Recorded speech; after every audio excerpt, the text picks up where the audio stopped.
Welcome to Don't Step on the Bluebells, the podcast where personal healing and transformation take center stage. I'm your host, Amanda Parker, and I'm a fellow seeker on the journey of personal growth.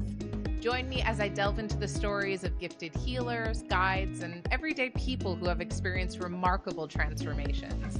Listen in as they share their practical wisdom to enrich your everyday life. And don't forget to hit subscribe and never miss a new episode.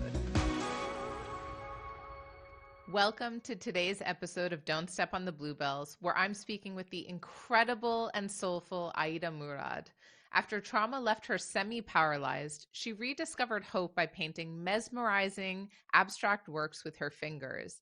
Aida's career blossomed from economist to tech founder to artist, with 10 sold-out collections and 34 exhibitions globally. Her inspired art uplifts and heals.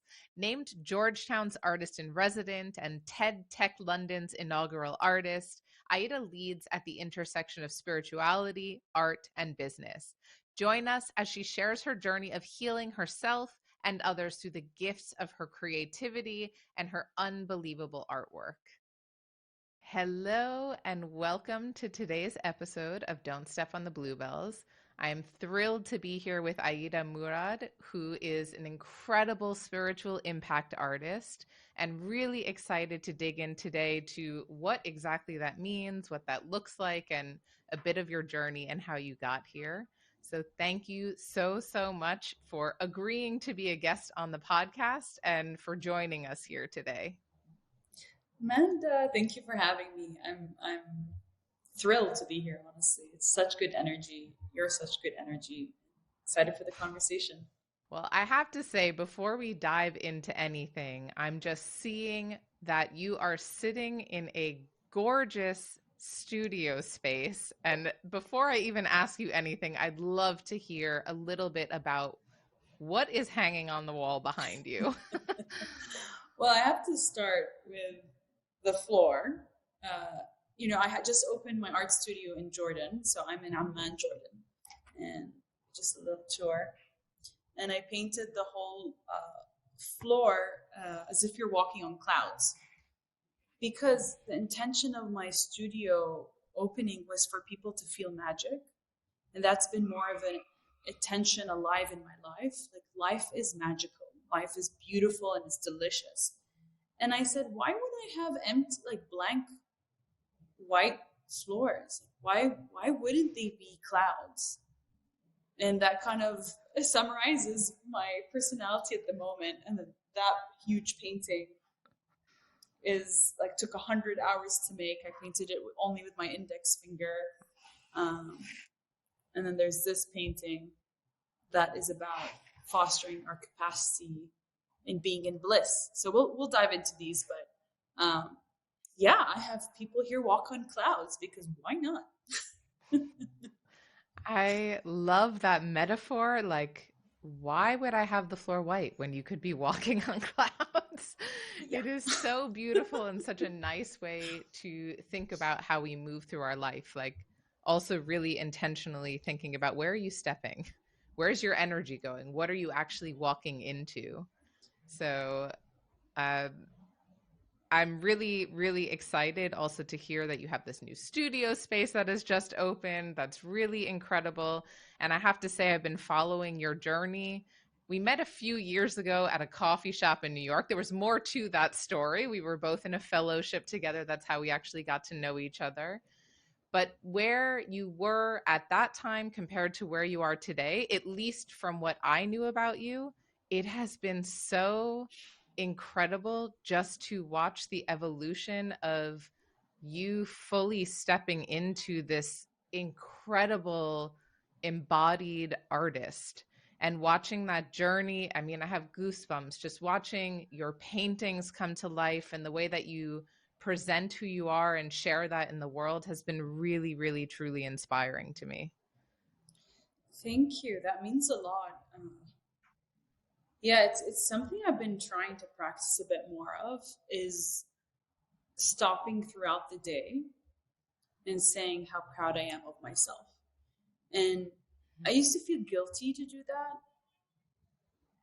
And now I feel it is critical, at least for the phase that I'm in, because I'm reprogramming my being and myself to, like, to be in joy and to be a whole human. And part of that is having fun with the journey, and part of that is recognizing like your gifts and your value.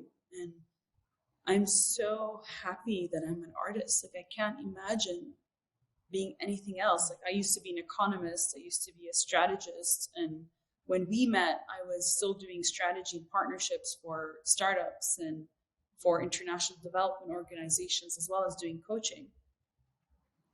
Never would I have thought that I would be a full-time artist and be able to do this successfully, on a number of levels, but also with such joy. I've had to do so much reprogramming, and we'll dive into that. Yeah. Well, it's really incredible, and this podcast is really all about that healing and transformation, and that there's so many different ways that we can heal. And that's why this is also something, at least in the world I come from, thinking of art as a tool for healing is something that I wouldn't have known about. I wouldn't have thought about probably 5-10 years ago. So I'd love to hear from you. What does healing mean to you? Healing means to me it's a shift from an old reality to a new one. And I go back and forth of saying, is it a healthier one? Is it not? Why? Because your healing stage will be different from mine. And even in my own journey of life, like, I don't really believe in wrongs and rights or black and white in terms of like divinity. But I do believe in life lessons and going from one old reality that doesn't serve you anymore to one that will. And that's kind of what I define as the healing journey. And if you were to explain to your 5-year-old self what you're doing today, how would you describe it? Oh my God, I love that question. I would tell her we are reminding the world about play and magic. And we get to do that through being, like, us just showing up and being magical and being playful, and also through art. But at the essence of it, we are in the business of creating magic, reminding people of magic. That's it. And she'll understand what magic means. Because all kids do. They haven't lost that curiosity, that imagination. They're just connected, right? And my job is to remind the adults really about that. That is such a beautiful framing, and you're absolutely right. She's going to ask you, well, where did they forget it? When did they forget that play is Yeah. great? Something just in my own journey, play is definitely something that gets lost very quickly. So I set my goals, I have ideas about what I want to create, and then I sit down with my to-do list and have at it. And it's funny, I can always tell when I'm really out of alignment because I start craving going into nature, going into the forest, going for walks, getting my hands, dirty in something. I'd say even one of my favorite things when I'm going into the park, right nearby where I live is Hampstead Heath. It's this huge, wild, old forest. And you see these dogs who are allowed to run around off leash. And it is unbelievable to see this unbridled joy as they're just bounding around in this huge park. And honestly, I love to just sit there and watch them. It reminds me so much of just that open freedom and play that, I mean, really is available to us all, but we're sort of trained out of that as we get older. Yeah, and this sparks the thought about the beauty in having divine masculine and a divine feminine part of your work and part of your being.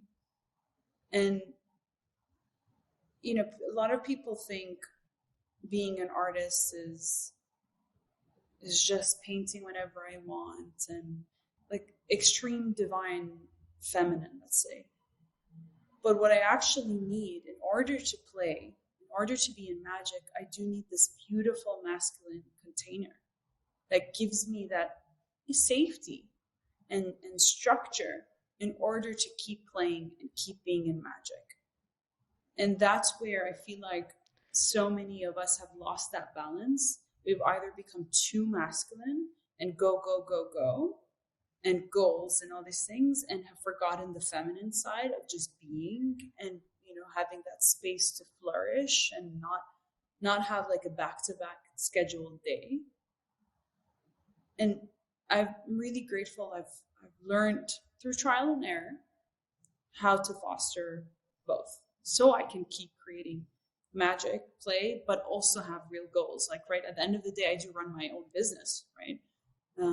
And there are concrete goals and employees to care for and things like that.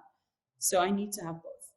And for someone who's listening who maybe has heard these words of feminine, masculine, divine masculine, but doesn't really know what that means in their life, how would you maybe define that or explain that to someone who's not as familiar?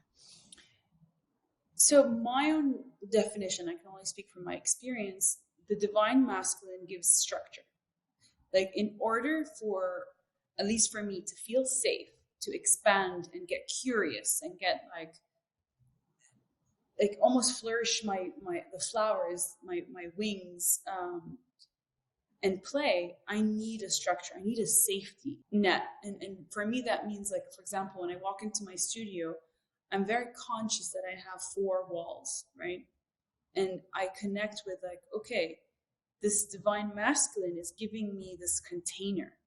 So I see it as the masculine giving me the container and setting boundaries and setting like tangible,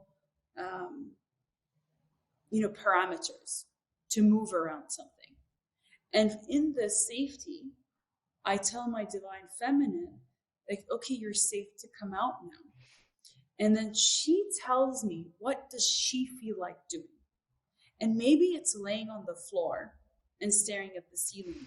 And maybe it's painting. And maybe it's writing that email. But she's really, I feel, for me, she's more the inspired, kind of not structured version of me and flows. The divine masculine is more of the container and the parameters. So, like, I try to connect with my divine masculine when I'm doing finances, because that version of me will guide me on, budgeting, will guide me on, okay, here's how much you have to play with this month. And then the divine feminine comes in to guide me, oh, what should I play with that would be most nourishing to me? You know what I mean?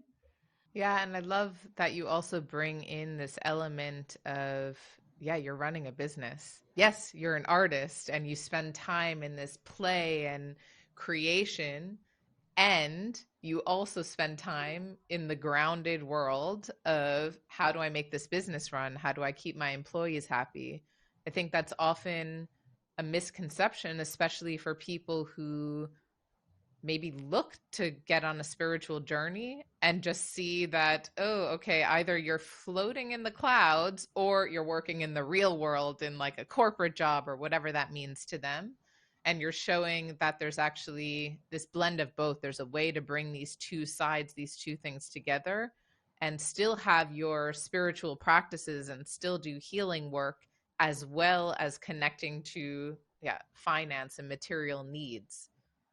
So, beautiful point. And I went through such struggles to get to, I would say, where I am.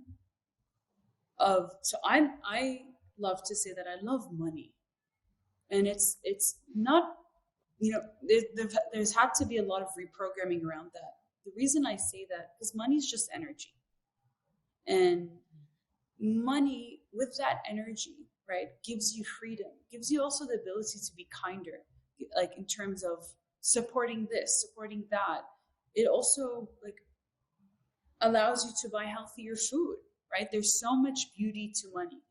So a lot of my art has a very deeply spiritual practice. So I had to go through this rewiring of this guilt and shame I had around selling my art and the price points that I put. Like, it's expensive to be an artist. People don't really recognize that. Of like, the art supplies are expensive, the studio space, the amount of time it takes. Like, and then there's this lack of predictability of when the painting will sell. So it's expensive business. But what I started doing is reframing it that I am sharing my gifts, and my gifts serve people. And I visualize this exchange of, for example, this painting in the background sold. And before the opening of the studio, I just visualized, people being so grateful for my art. And in that gratitude, and me being so grateful for them being present, and in that gratitude, we exchanged. Like, I gave them the gift, the painting, and they gave me this financial exchange. And there was just simple gratitude. No one was better than the other. No one was superior. It was a beautiful mutual exchange. And then I recognized that I don't have to please everyone. There are some people I actually rejected from purchasing my art because I just knew the energies weren't aligned. They would somehow, those customers who are bitter and then will come back to you saying, I'm not happy. And I just could feel it. I just feel they weren't energetically aligned. And that takes you being really in tune with yourself and having a healthy relationship with money, healthy relationship with sales, trusting that the right people will come. And yeah, there's again the feminine part of that conversation, and there's the masculine of taking action, of being proactive, like inspired action, of calling that person, because in your conversation you realize, oh, they were just looking for a painting for this new home they purchased. You know what I mean? It's really a powerful reframe. And I love that you're using visualization also. You create this piece, you pour your love into it, and then you're actually using visualization, using your mind to think through, who is this going to go to? What loving home will this find? And really seeing that whole interaction. That's a tool that I've used in the past when I've, facilitated a workshop, and I've been nervous because it's, all senior leaders sitting in the room, or somehow I feel, oh my gosh, am I going to be able to really deliver on what it is that I want? And just close my eyes and imagine everyone in the room getting value and being happy and being stretched to their whatever potential or capacity. But it can often be really hard to remember that that's actually a tool that we have, that we can really use that. And Amanda, I'll add two things. So yes, it's hard at the start, but then it becomes easy. It becomes just almost second nature, right? The more you train, it's like when you run a marathon, you don't run it overnight, you train. Then running becomes so easy. It's like breathing. So I would just say that I've developed that tool of visualization. It's almost some days I just don't even feel like I need to visualize, because I just feel aligned to what I've been seeking. So that's a blessing. And of course, now I'll have another aspiration, and then I'll need to use visualization again. But what I did want to say is, after one visualizes what they want and need, there comes this other counterpart of surrendering and letting go. And the way I surrender and let go is with this question of what if it could be better than I ever imagined it to be? Like, we only visualize, we have a capacity, like I call it the dreaming muscle. So I actually do reality tales where I write down scenarios of how this painting finds its new home. And as I keep dreaming, I use my imagination muscle, which builds into the dreaming muscle, and allows me to come up with scenarios I never thought. But even with that exercise, I still hold space for things to be better than I ever imagined it to be. And I'm going to give you a concrete example. So I had this painting that everyone loved. And usually when people really love my art, I'm really grateful, it sells, finds a beautiful home. This one for a whole year was not selling. And I was really confused. So I talk to my art and my art talks to me. It's like, I channel them. They tell me yes, they tell me no. So whenever someone asks to purchase a painting, I ask the painting, are you okay with it? Anyway, so a year later, someone who has been following my art for 2 years, he used to be the chairman of Saatchi and Saatchi UK, a board member of Manchester United, so a pretty influential man, owns thousands of paintings, comes to my studio, and he looks at that painting and starts tearing. And he said, Aida, that describes the moment that my mother passed away. And what blew my mind is when I was painting that painting, I painted it fully with my eyes closed. I was crying most of the time. And I could feel a man in his 70s mourning a woman who passed away. Couldn't tell if it was his mom, his wife, and also celebrating her life and also mourning the gap she left. And then it hit me at that moment. I made peace with, I trust the painting. You're supposed to go to the right person. And I knew it was supposed to go to someone who was grieving a woman. And then he purchased it. And from the thousands of paintings he has, that's the one that is in his bedroom. And he tells me he sees his mother every morning. And this is where, honestly, if you told me a year ago when I made that painting, that's the person who will buy my painting, and he's going to be a champion, an ambassador of my art to a lot of incredible people, I wouldn't have believed you. I'm like, why out of thousands of paintings he has, why would he buy mine? And why would he put it in his bedroom? The most sacred space, right? So this is where, as we visualize, it's so critical, at least for me, to incorporate space for what if it's better than we ever imagined. And that involves surrendering and letting go.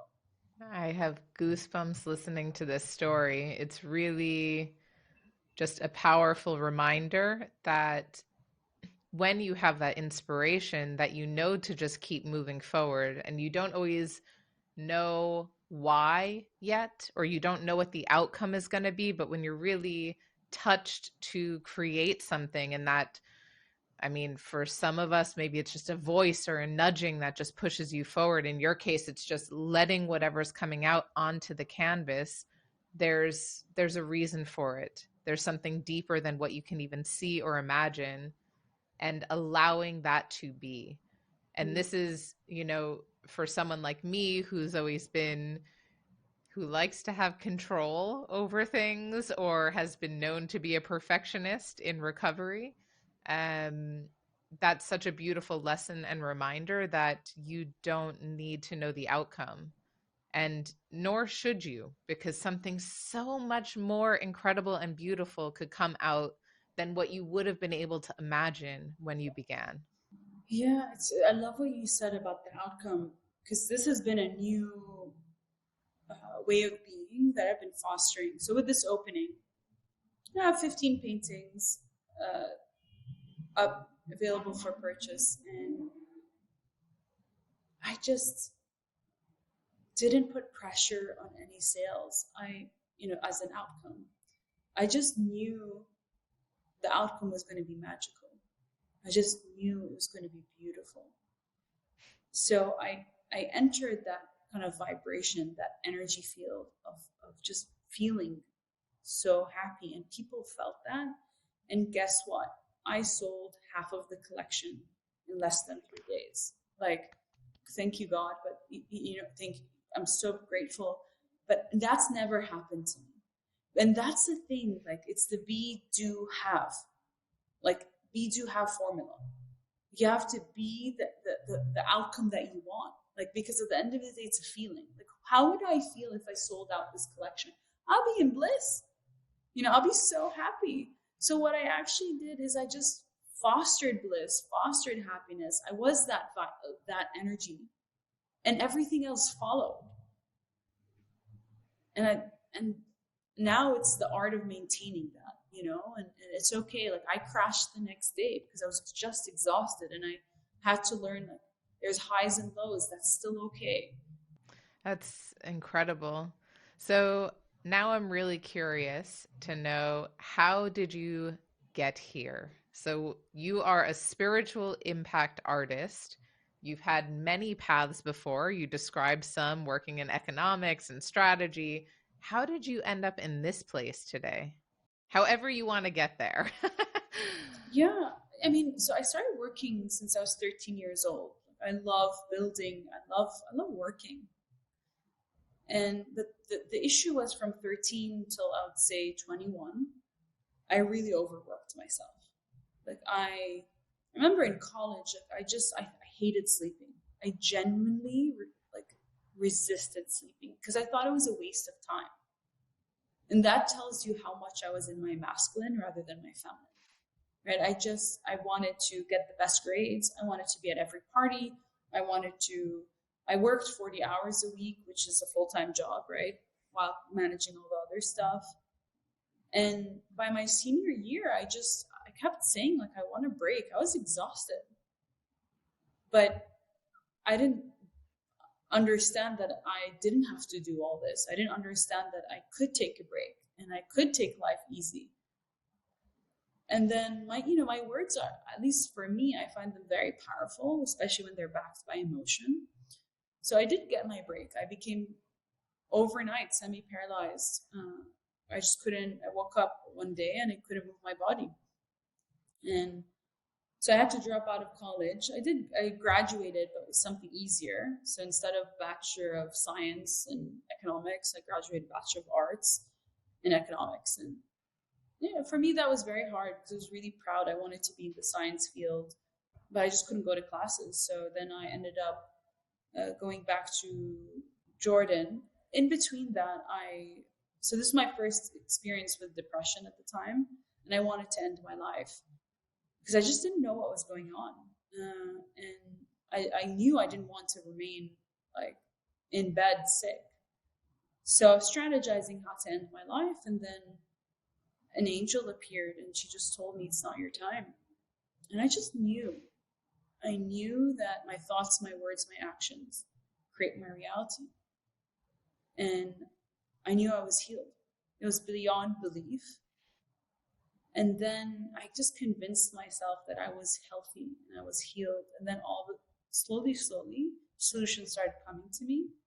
So I moved back to Jordan, and that's where my family were.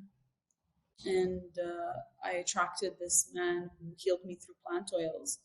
Then I started my first tech company. It was an e-commerce startup inspired by my need to sell everything that I owned through eBay to pay the doctor bills. So I started kind of an eBay version here, and then became an economist at the top 2 ministries, and worked, in strategy, partnerships for a lot of startups, international development, and etc. And then I had another episode of the arthritis and came back much stronger. So this whole paralysis was from arthritis, which causes severe inflammation in your joints, and depending on how severe, it causes bone erosion. So I started getting bone erosion in different parts of my body.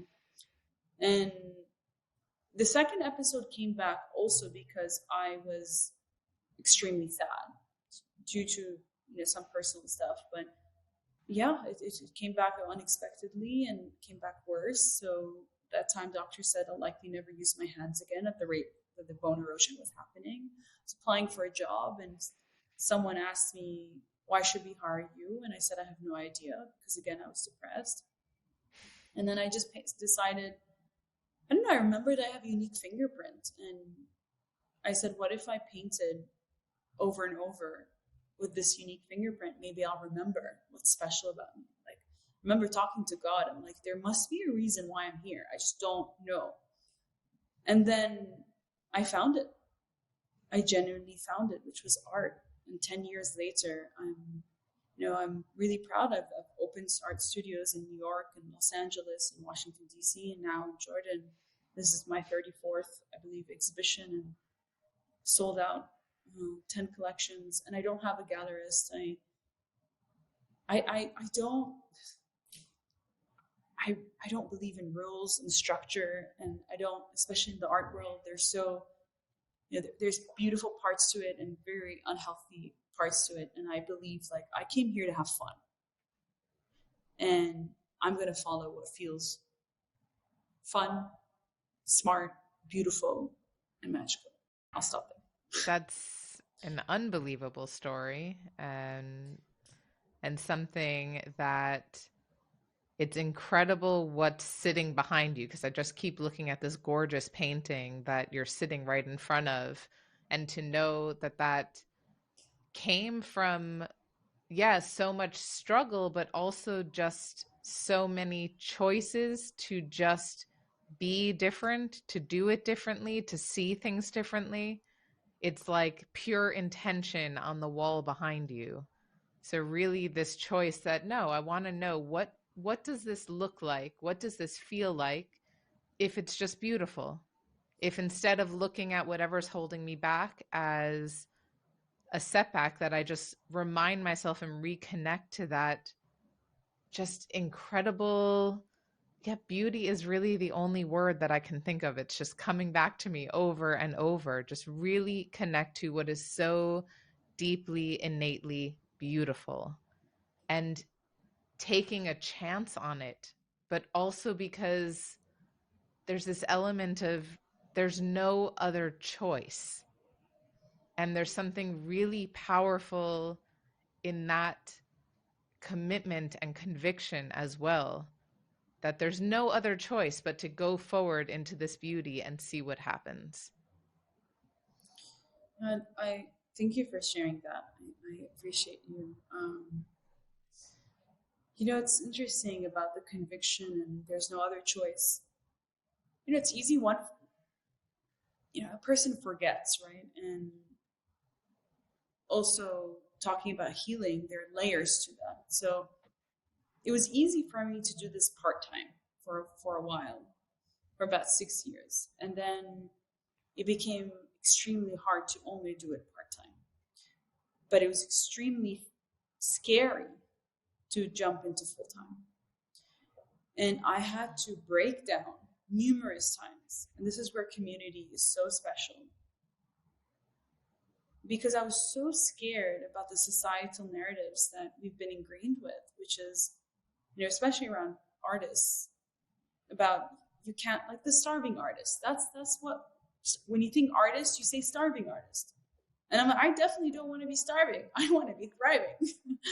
And second is, that you have to create your best work when you're depressed or when you're on some substance, and you can't consistently be creative if you're not taking some substance, or the art world is so competitive, and I don't want to be competitive. Like, I want to be so overflowing, there's enough to share with everyone. And so that, I would say that commitment to keep doing this, I did face a lot of challenges of rewiring the narratives that were ingrained in me. And then I remember, like, my really close friend would carry me to the mirror because I was, again, breaking down. And he's like, look at the mirror and say, hi, I'm Aida, and I'm an artist. Then he'll have me record it over, voice memo, write it on paper, look at him and tell him that until my whole body heard that. And then I, this is where the divine masculine comes in. He bought me a stopwatch and said, every day you have to paint 2 hours a day. You cannot come home unless you've done at least 2 hours. And then you can do whatever you want. So I started, instead of running away from the fear, I just went through the storm.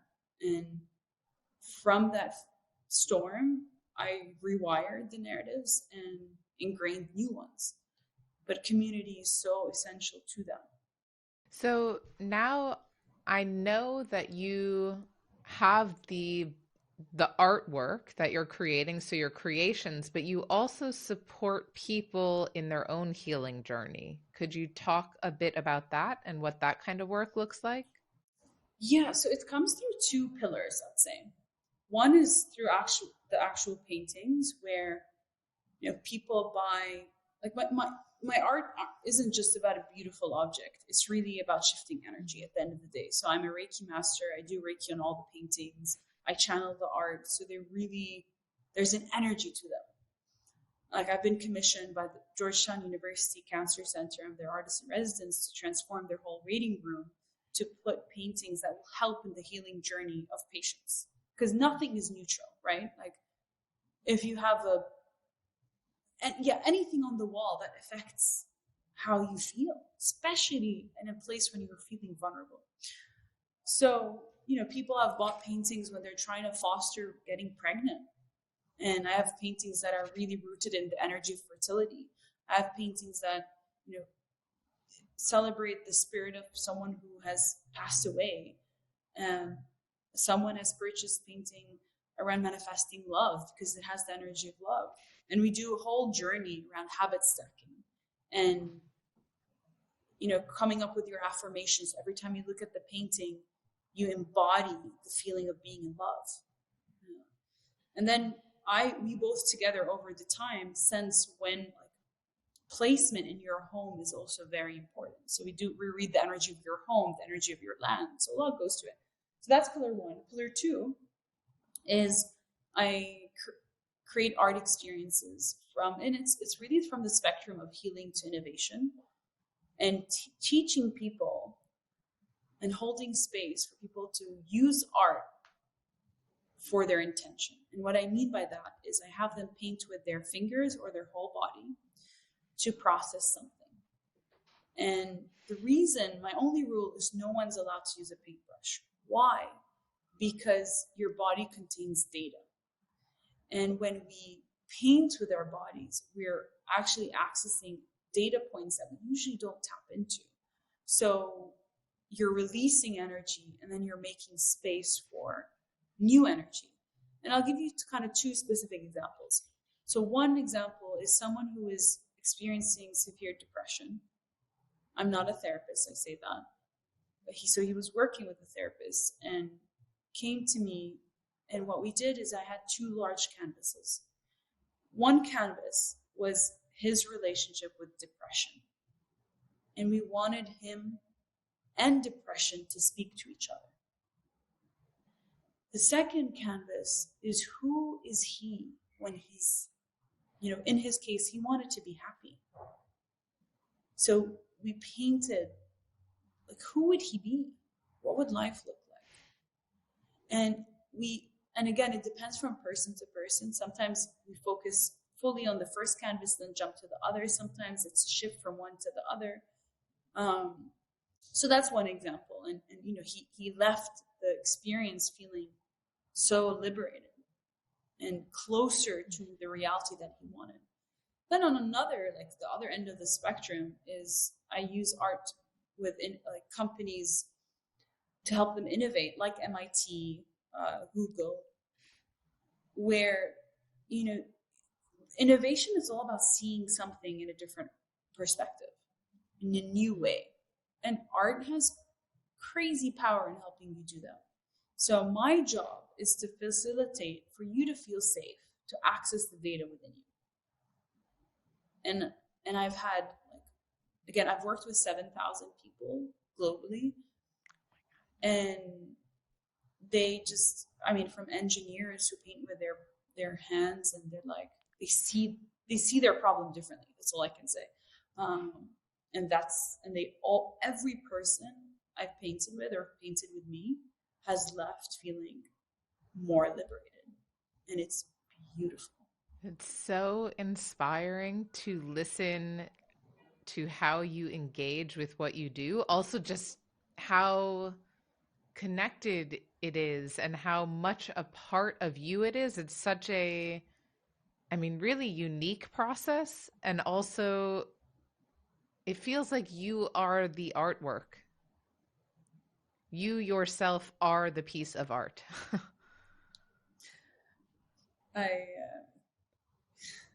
I'm blushing. I've heard that a bunch of times, and it's funny. I usually dissociate when someone tells me that because it's almost too beautiful to hear. And I'm taking a moment, Amanda, to receive that. So I appreciate it. Thank you. Well, it's in my own journey, I'm also a Reiki master. I started that journey of training in Reiki about 5 years ago. And it came from this moment. There was like a moment in time I was on a plane and it was almost like a voice just saying, "You are a healer." And I'm sitting there. I had just finished my coach training and I have no idea what this means. And at the time, I really had no idea what this meant. Like, I was not into the world of spirituality or energy healing. It was something that I was vaguely aware of and maybe had some beliefs around, but wasn't really diving deep into it. And even to this day, I'm still learning what that means. Who am I as a healer? And I know that for me, a lot of that healing is through my voice, through coaching, through sharing, through also normalizing a lot of experiences and things that people see or understand in the world and helping them to just open up a new perspective or new possibilities with whatever that is. So I think it's just interesting to look, if I look at myself, if you were to say that to me, that, I'm the canvas or something to that effect, it would also be like, haha, thanks. Okay, anyway, moving on. But really listening to how in depth you go with the work that you do is really empowering. And just listening. I mean, I have been craving to put my hands in paint and like smear it on a canvas. This has been for like a year. It's been in my head, in my mind. I don't know why I haven't done it yet, but it's literally, I can see it like every day. I can imagine myself just getting completely head to toe covered and just letting whatever that is out. And I haven't done it, And then listening to you talk about the way that you can connect to whatever that emotion is, that channeling for you or for whoever you're supporting or working with or the businesses that you support. I can really understand viscerally what that does. So it's a really visual image of being able to take everything that's inside and really that childlike, as you said in the beginning, about that play and really allowing yourself just to bring that into the world and on a blank canvas. It's incredible. It's a lot of people do tell me that they've been craving to paint, but they haven't for whatever duration. And what I say is, one, be kind to yourself. Like, we're really hard on ourselves in general of like, we wanted to do this, but it didn't do this. And why didn't I do it? And to different degrees of that voice. And then I say it's all kind of in divine timing. And sometimes just having that idea is healing in itself. Having that craving is healing in itself. And then when one is ready, you're just going to buy the pain and do it. And what sparks that? Maybe it's listening to this conversation. Maybe it's seeing an art piece. Maybe it's like having a really bad day and being like, you know what? I'm just going to go release everything over paint. Or maybe it's like having date night and painting. I don't know, but it's, if you have that craving and you're not doing it, you can be kind and ask your body, ask your heart, like, what's stopping you? And just listening to it. And then maybe it's no longer relevant to ask what's stopping you. And maybe what's relevant is to be like, I'm just going to do it today. 5 o'clock is date night with my artist self. I love that. Also, that concept of the artist date, which I have also read about. I'm guessing maybe you know The Artist's Way and Julia Cameron's work, if you've heard of her. And she really promotes that idea of taking yourself on that date to do something creative and fun and playful.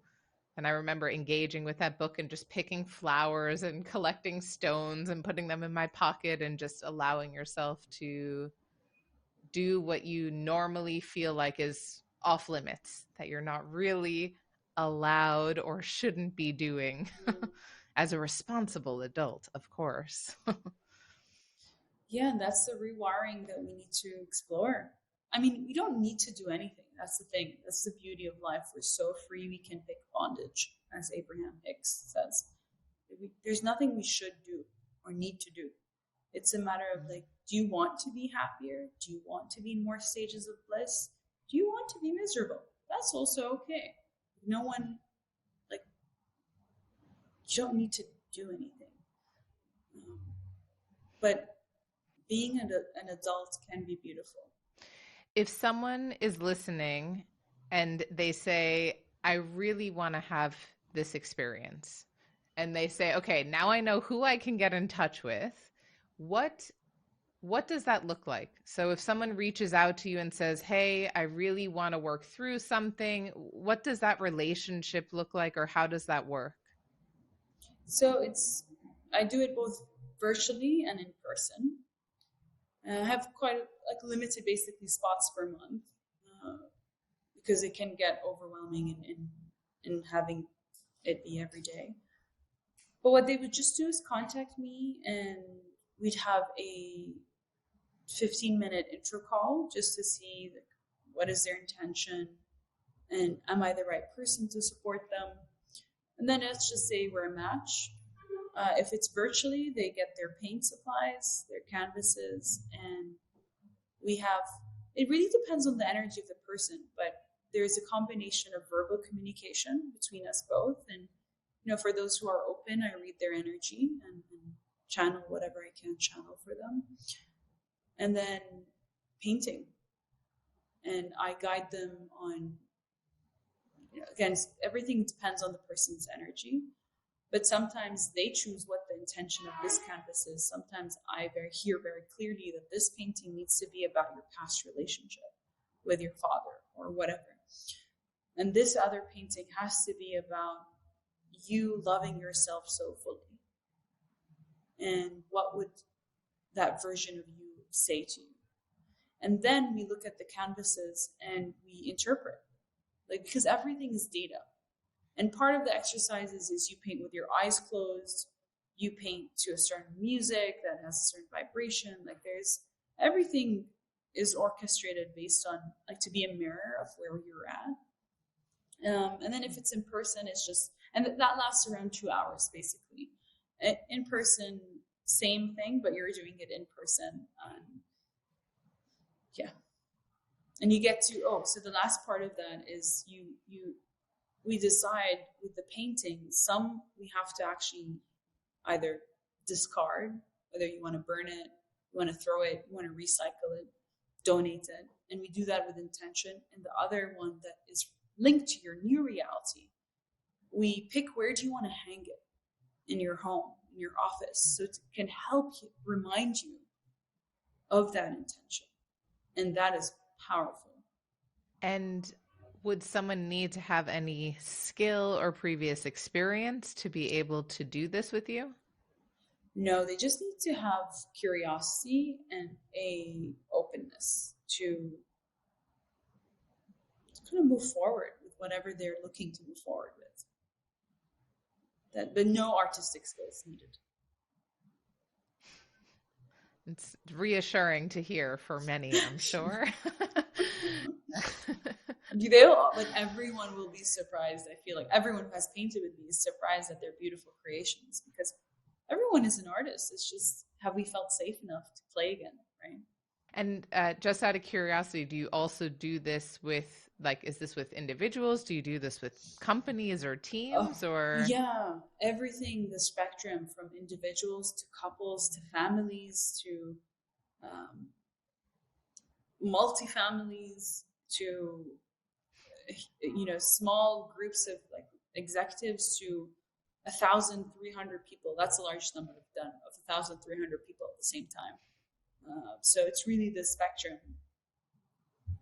and from engineers to artists to next gen inheritors to cancer patients. It's really been, I'm grateful to say, the spectrum. So if you were to give yourself one piece of advice, so imagine you're just starting out and you're giving yourself a piece of advice that you wish you had known, what would that be? Take life less seriously. The end. Because I was Enough said. yeah, because there's so much that I was just trying to figure out, right? Of I don't know, just like how do I do this? And honestly, I think because no one wrote there is a rule book, and even if there wasn't a rule, there isn't a rule book that applies to me, and there isn't a rule book honestly that applies to anyone. I feel like it's and if we try to stick to those guidelines that people have created, they're still limiting and they're not fully applicable to me. And I was trying to figure it out, put myself in some box so I can be understood.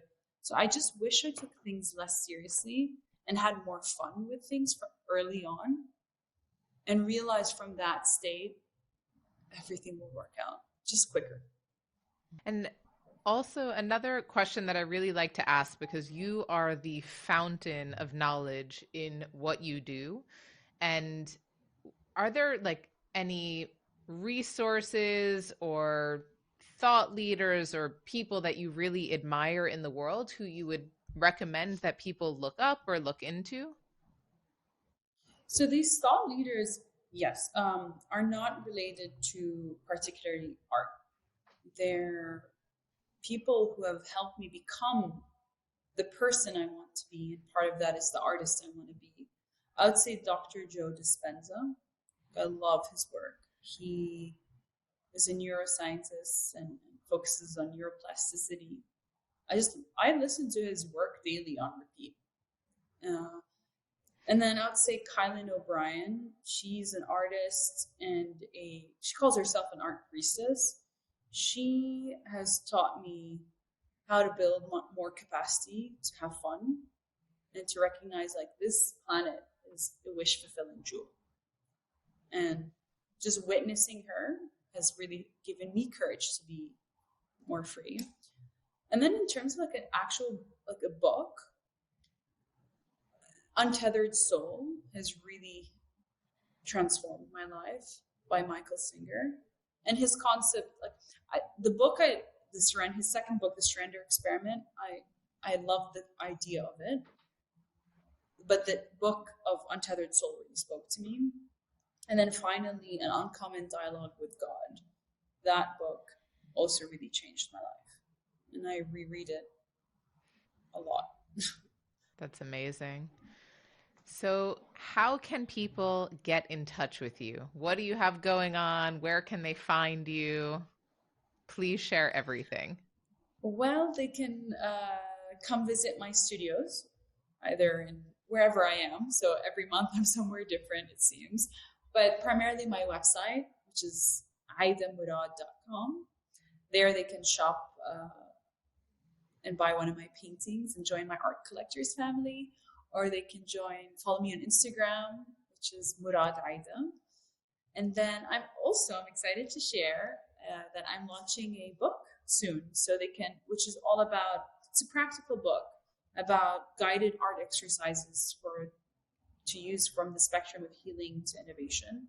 And I'm just incorporating all these tools and guided practices and prompts so they can join my wait list on my website. So those are 3 things. Amazing. So I'm going to link all of those things into the show notes. You'll be able to find everything that Aida's up to, and when the book is launching, join the wait list. Definitely sounds like there's going to be a lot of really exciting exercises in there. So I'm going to go ahead and sign up for that as well.